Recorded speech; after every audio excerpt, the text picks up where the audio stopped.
Hi, everyone. Welcome back to the Let's Pivot podcast, the show for founders, leaders, and executive coaches who want clarity, confidence, and repeatable growth. This is our Leadership Unlocked series where we explore the mindset and decisions behind sustainable leadership in a rapidly changing landscape. Today, we're joined by Evan Unger, managing partner at Schwartz and Associates. Evan works with organizations to navigate rapid workplace change through collaborative leadership, immersive training, and high-impact facilitation. Hi, Evan. Thanks for joining us. Hello, thank you, Ariana, for having me. Well, before we get started, can you just share a little bit about yourself and the work that you're doing currently? Yeah, well, I tend to be a little long-winded, but let me try to see if I can give a tight bio. I think I'm a little older than you looking at you. I got out of business school 1989, I went and worked for a big pharmaceutical company, Merck. They had this rotational assignment for MBAs, like what I was doing. And then they just made up a job called the Director of Change, Leadership, and Development, which, in all honesty, was a fancy title for I had no idea what I was doing. I'm like 3 years out of business school, a new CEO comes on board. He does his assessment. He's not happy because it's siloed, bureaucratic, and I'm working on a big change project, and somehow it rolls down to figure out how to get people to collaborate more. And I'm like, how do I know how to do this? I just got out of business school. So I did what any young enterprising person did. I hired an outside consultant. That's who I work for now, Schwartz and Associates. We're this tiny Denver-based consulting firm. And what we've done for over 30 years is support small to medium-sized organizations and pieces of larger organizations in cultural transformation. Now, very practically, what does that mean we do? We facilitate a lot of complex collaborative meetings, working with the C team, planning their vision, their strategy, the values they want to inculcate, and rolling those types of meetings down to get the culture they want. And at a very practical level, what we did a lot of is we trained the change agents in an organization, a style of leadership we developed back then called collaborative leadership, which is jargon. But at its essence, it's teaching people high stakes facilitation of complex collaborative meetings, planning meetings, process redesign meetings. And that's what we've done for 30 years is teach people how to do this. And we generally do it wrapped around cultural transformation efforts. Okay, awesome. Well, it sounds like you've been with the same firm for quite a while. Focus on like the leadership aspect. Over the years, how have you seen like the way that people leaders have to show up for the people that they're leading? Like how has that changed over the years? Well, it's interesting. It's obviously changed. For decades, we were teaching people how to facilitate collaboration sitting in a room together. Right. And that's the way the world was. I mean, back in 93, there was no Zoom, right? There was no Microsoft Teams. Yeah. Best case, you had a squawk box in a room, right? And you were talking to other sites on a global group through a squawk box. So that's what we were doing for decades is teaching people the art of leadership sitting in a room together. You fast forward decades, I think it was live meeting, GoToMeeting, WebEx came along, and clients started saying, Evan, wait a minute, we're not flying people around the world to do these complex collaborative meetings anymore. We're working on screens. So I honestly resisted it for a while. But then I had to say, all right, if that's the way you're going to work, now let's teach you how to do exactly the same thing we were doing face to face, sitting on screens. Now, when the pandemic hit, everything went hybrid, right? Everything went virtual. And so I would say leadership has changed in many ways in terms of the platforms we're using. But at the end of the day, it's human beings, right? Trying to get other human beings to come together, make great decisions, get them to buy in so they go implement. And so what we do is still incredibly relevant, even though it's really the same thing we would have done 33 years ago. But we're just doing it on screens like we're on right now. Right.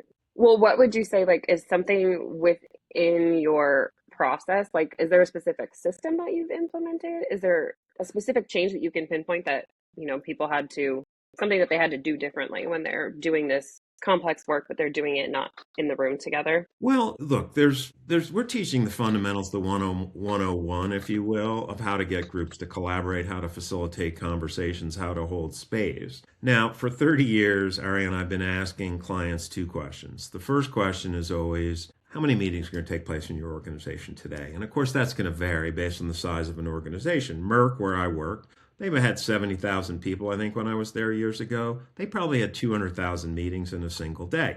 Bigger clients, right? They may have 1 million meetings in a day. But the second question I've asked for over 30 years is what's the average effectiveness of a typical meeting you attend? Now, having asked that question, I don't know, 5,000, 6,000 times in 33 years, I've never had someone say 80%. I would say 80%, 90% of the time people say a number like 50%, 40%, 30%. And I sit here with clients and I say, let's do a little math together, right? And people never do the math on this. If you're going to spend only 50% of your time in meetings, and I have clients tell me they spend 110% of their time in meetings, they're going from meeting to meeting to meeting. Yeah. But if you're only spending 50% of your time in meetings, you're literally going to spend a year's worth of your life in meetings in under 9 years. How organizations tolerate this level of dysfunction is beyond me. And when we did culture change, that's why we would always focus on meetings as a piece of the culture change, because that's where our leadership manifests in some form of meeting. And so that's really what we're doing is we're going right after the root cause of dysfunction in organizations, which is really, really poorly run meetings. So are you trying to help them? I'm really curious because I've worked with plenty of leaders who have literally sat and someone who managed calendars back to back to back to back to back meetings. And like, how can you be productive in that kind of environment? So do you work with the teams to sort of better prioritize? I really do think it's a culture thing, Yeah, right? it is I culture. mean, yeah, like especially when it starts at the top and you see like, oh, so and so has no availability for the next 3 months. They're like, oh, I need to be in more meetings so I can get to that level. Like it's crazy to me. So do you start there and try and help them, to Yeah. see that and like change that? Are you trying to get less meetings, just more productive meetings? I'm really curious. Well, it both. Now, when you're doing this as a cultural transformation effort, you work with the C team, and of course, you're facilitating a lot of collaborative meetings, them articulating their vision, their strategy, the values they want, the behaviors they want, the culture they want. And then you run a lot of meetings rolling down. So you first train the senior people in this style of leadership. Now, one of the things early on you do with the C team is help them rip out the bureaucracy, the unnecessary stuff. And we all know there are unnecessary, reports that get generated. There's unnecessary approval levels. There are unnecessary policies, and there are definitely a lot of unnecessary meetings. So we rip that out. That's the easy stuff. Let's get rid of the meetings that just don't add any value. Now, the meetings we're focusing on, they are necessary. They are the fundamental building blocks of the culture or performance of an organization. And I don't know if you've ever read Patrick Lencioni's The Five Dysfunctions of Teams. His first book was Death by Meeting. And he had a quote in there that's just classic. It said, when we run bad meetings, it almost always leads to bad decisions, which is a recipe for mediocrity. It's a recipe for performance mediocrity. It's a recipe for productivity loss. Frankly, it's a recipe for morale cratering in organizations. So if I have to go to all these awful meetings and can't get the job done, but it's a recipe for something else. Running these awful meetings, right? It's a recipe for people seeing me as a bad leader because I'm wasting people's time. And people, they don't hate meetings. What they hate is wasting time. And so many meetings are a waste of time. So we got to get those off the books. And then to your question, the ones we run, this is really not a course in meetings that we teach people. It's a course in a style of leadership for people doing things like Agile or Lean Six Sigma or Kaizen events, or people running major projects or programs or change agents, because those are the people in an organization who have to facilitate complex collaborative meetings. So A, get rid of the unnecessary meetings. And then B, you better make the meetings that are necessary as incredibly effective as possible, because that's where the culture is being built at the level of the meeting, because we're going to spend our whole lives in meetings. Do you usually like experience a lot of resistance when you go in and you try and make that initial shift?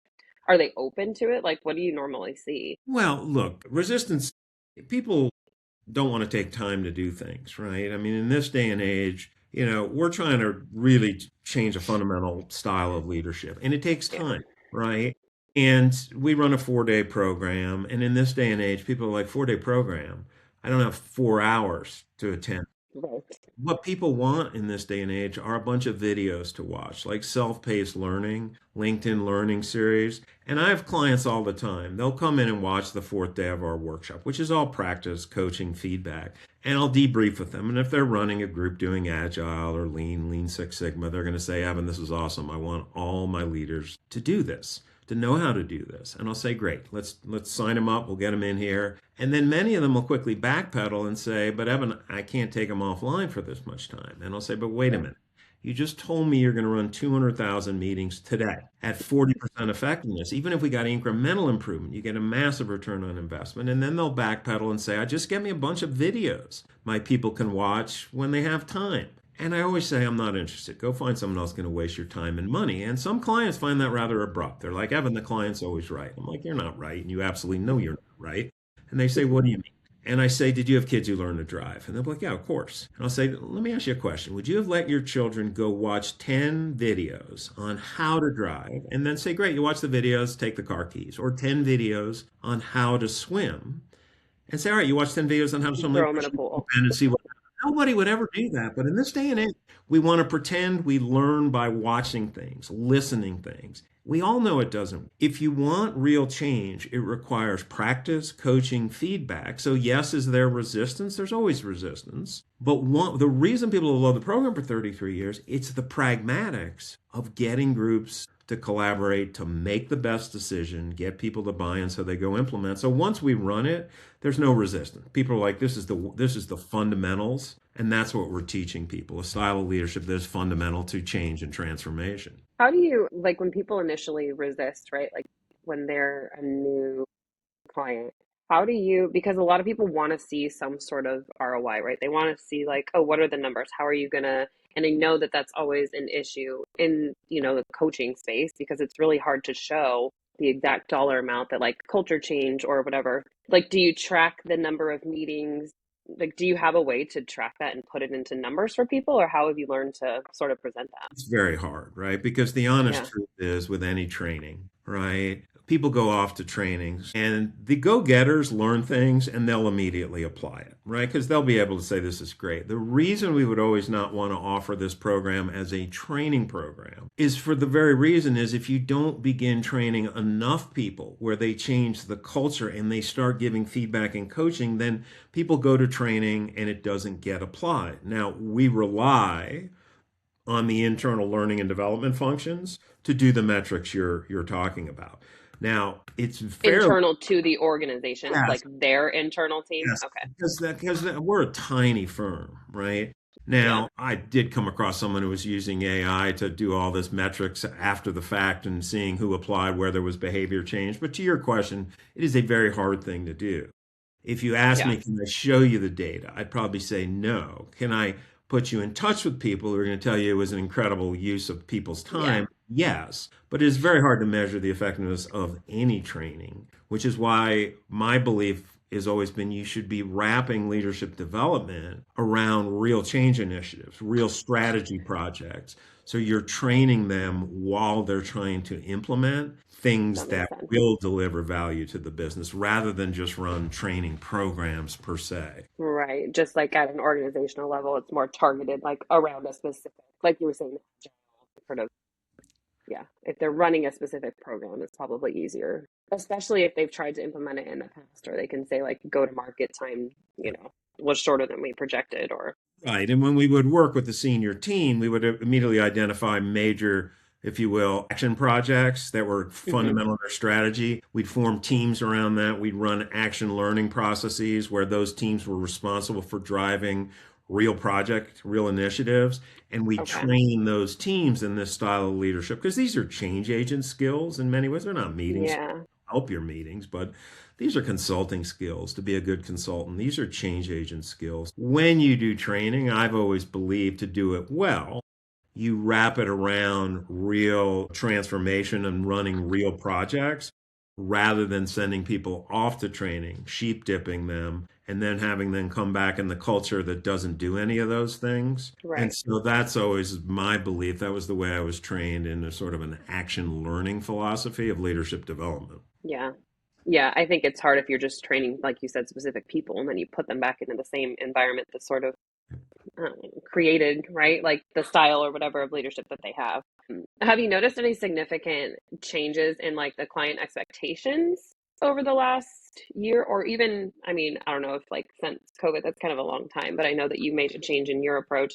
But over the last year, 2 years, have you noticed that the clients are expecting different things or? I wouldn't say I've noticed a ton. I think clients are wrestling with, well, how do we work in this hybrid world, right? When everyone wants to get people back to work, and they're darn Yeah. right to do that because, sitting here on screens, it's hard to build any connection. Now, I think learning and development plays a pivotal role because it's where, when you bring people together to go to leadership development experiences, it's where real networks get built, the informal networks in Yeah. the organization. So the odd thing is what we're doing has to be done virtually. Now, what that means is when we used to run this program face to face, people would be in the room together. They'd go to the break room, they go to lunch together, they go to dinner together. There would be a chance to build connections. What I think clients are trying to figure out is how do I build connections when we may never ever be in a room together, right? If I'm on a global team with someone, I may Hmm. never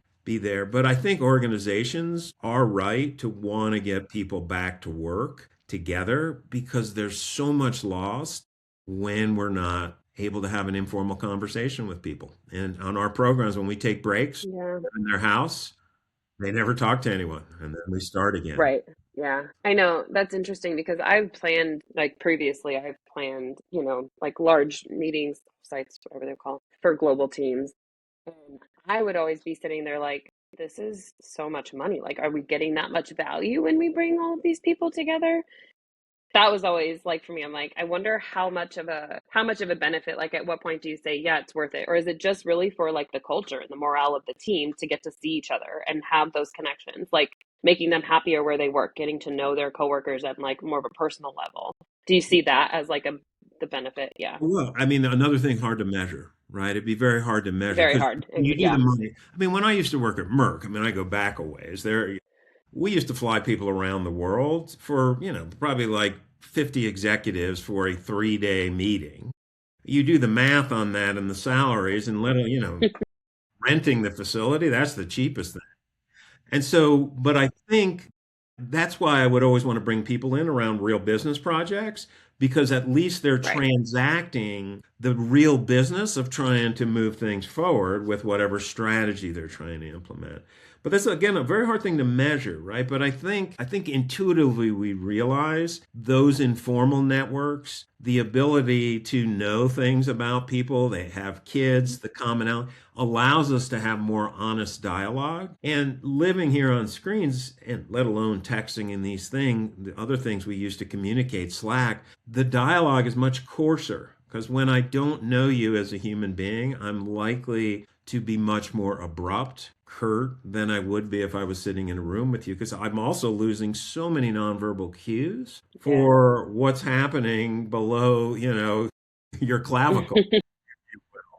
And there's a lot of things. So, yeah, I mean, but if we're going to bring people together for that much time, it better be really well run because that's what we're training people to do is how to Yeah. run offsites, retreats, complex workshops, and major decisions are going to be made in those meetings. And there is a style of leadership that allows you to help groups make better decisions, get more buy-in. And that's all we're doing. Are you still working with teams who are doing like, are you back to helping to facilitate offsites and things like that, like more in person again, or is it still primarily virtual, would you say? Well, the truth is, I'm out of the consulting business. At 61 and 62, quality of life has become much more important.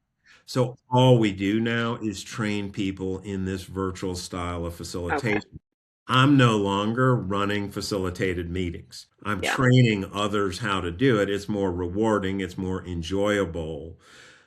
But everything we're teaching people applies to face workshops, face offsites or retreats. We're teaching them really 5 core things, right? The fundamentals. And the metaphor we often use, Ariana, for a high stakes project or task force or consulting engagement or workshop or meeting is the metaphor of a plane flight, right? I'm here in Denver. It looks like you're in San Jose. Is that right? Yeah, that's where I'm based. I'm in North Carolina right now visiting Okay. So family, I went but to school down.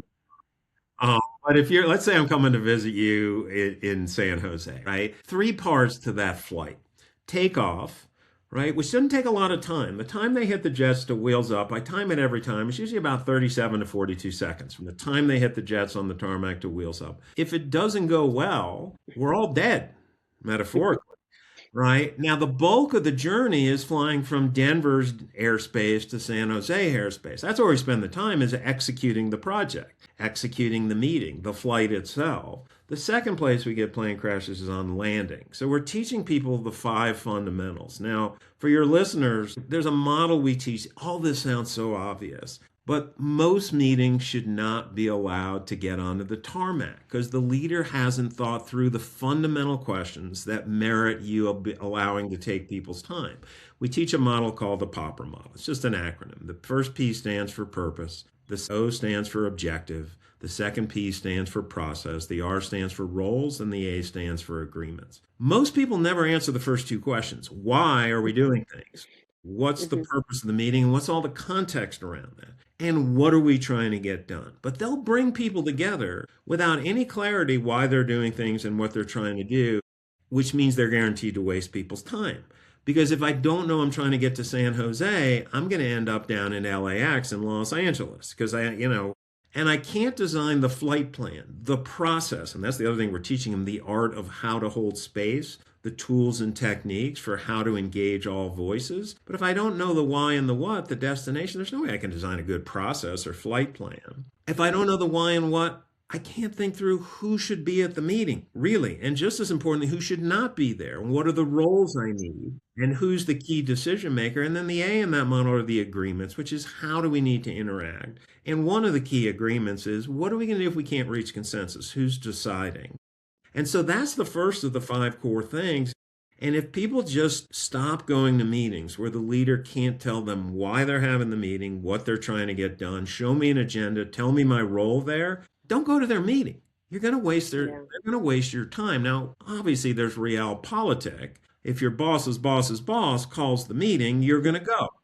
Right. But this is why we have so many bad meetings because there's just no purpose to them. There's no point. And that's what we try to help people do is understand how to design a meeting because the work in a high stakes meeting is designing it, getting all the change agent work before people ever show up. And then on takeoff, I've got to answer the why, what, how, who, and in what way agreement question for the group. So that's just the simplest thing. Is just make sure you have, if you will, a popper for the meeting before you run it. Yeah, that makes sense. I feel like you guys are really just teaching people how to lead. I don't see that change.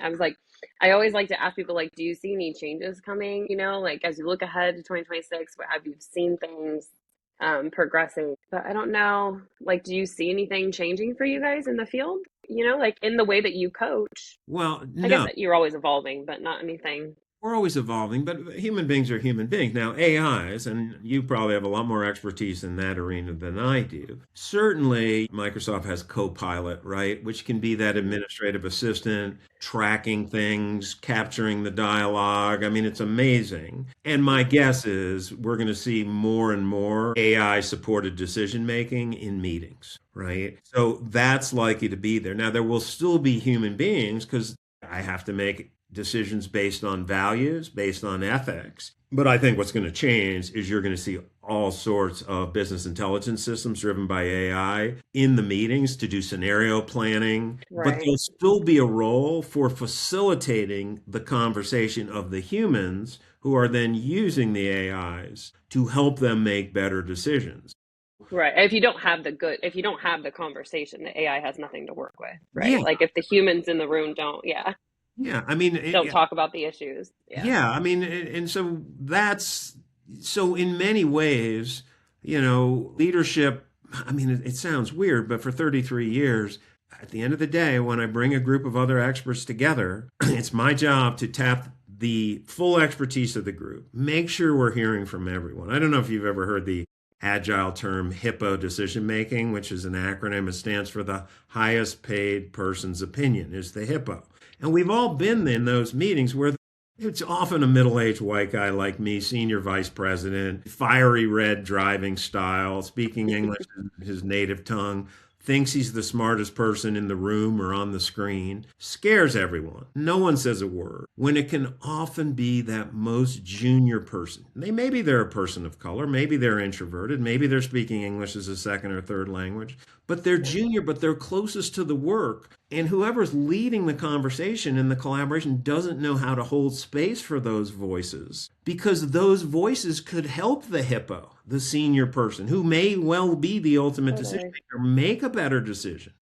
Yeah. But because of just the political dynamic of having mixed hierarchy, Hmm. those voices often never get to weigh in. And it is a tragedy because they could help the hippos, the senior people, make better decisions. Now, the person leading that collaborative conversation is the one who hasn't served the hippo and the group because we never got to hear the things that would have helped us make a better decision. Yeah. I think that's probably unfortunately pretty common. But I guess the more leaders that you can train, the more people that will have that'll facilitate those conversations and bring the people into the conversation that could really benefit it. Yeah, I mean, look, we run a Yeah. program, generally I do run open enrollment programs as marketing programs because I just want some people from an organization to try it. But what I'm trying to do Hmm. is then partner with the person running the agile group or the continuous improvement group or the change and transformation, and then use this to wrap around driving change and transformation rather than training programs. So your listeners, if they were interested, can reach out to me on LinkedIn. I always knock a ton of money off, I mean a lot, for people from a new client because I know if they're going to take it, they're going to love it because it's a 4 day Right. program, but there's only about 2.5 hours of lecture. Nobody learns through lecture. The bulk of the program, there's only 12 people. There's two instructors, and it generally runs like a Monday, Tuesday, Monday, Tuesday. And Hmm. there's two practice labs where everyone's on the hot seat. They're practicing, they're going to get feedback, they're going to have to give feedback. That's how human beings learn, by practicing, not by watching videos, as I said earlier, or watching other people do things. And that's why people Yeah. have loved it. It is primarily practice coaching, it is the fundamentals. You go through the program and then you train the organization or that piece of you very quickly it becomes a cultural transformation initiative because we're going right at the root cause of dysfunction, which is just awful meetings, and we're all in them all the time. Yeah, totally. Yeah, I mean, I think that's probably something everyone can relate to in big companies. Well, we'll put your information when we post it. Before we go, do you have any words of advice, any thoughts you'd like to leave everybody with? Well, I want to offer a simple tool. It sounds so simple because the first of the five core things is that POPR model, right? The second thing, we're teaching people how to handle challenging hippos, how you deal with really difficult people. The third thing we're teaching people is the tools and techniques to hold space. The fourth thing is how to land the plane. And the fifth thing is how to set things up for success, what you do before the meeting. But I'm going to leave your listener with a simple tool, and you can only do this when we're on screens. We all have the chat feature, right? And it gets used the same way it would be used in a room. The same people are the ones weighing in on the chat. Slow it down. What we teach them is a simple thing: just make your chat simultaneous. By that, I mean pose a question, but don't let people enter what they've typed in the chat. Just say, okay, type your response in the chat. Once you've typed something in, use the hand raise reaction emoji, and people have to sit there in tension, right? Now you've slowed it down enough that those junior people, perhaps the people of color, perhaps the introverts or the people speaking English as a second language, have had enough time and they realize they have to say something because you're making everyone, all the other hands are up. And then you ask them to submit the chat at exactly the same time. It totally changes the dynamic of hearing from the same people only to hearing from others, because then it gives you the terrain to now call on the people who would never say something and say, tell me that. And it's unfiltered, right? Like if everyone's hitting it at the same time, you're not going to be like, oh, maybe I shouldn't say that. No one else is going that direction, right? You get people's honest, like Exactly. instinctual. That's It's such a that's simple really cool. tool, and Yeah. people don't take advantage of it. And it ends up being the same people in the chat who would have been talking in the room. And those other Yeah. styles never get to weigh in. And those are who we need to hear from. And then we're going to teach people a lot of other tools and techniques for how to facilitate collaboration. But that's a Yeah. simple thing anyone could do. And it doesn't take, That's it's good not advice. rocket science. And it's simple, right? We're all already sitting in virtual meetings anyways. So everyone has a chat feature. Everyone can do it. At least try it out. Great. Well, thanks, Evan. I appreciate you joining me. Thank you, Ariane. It's been my pleasure.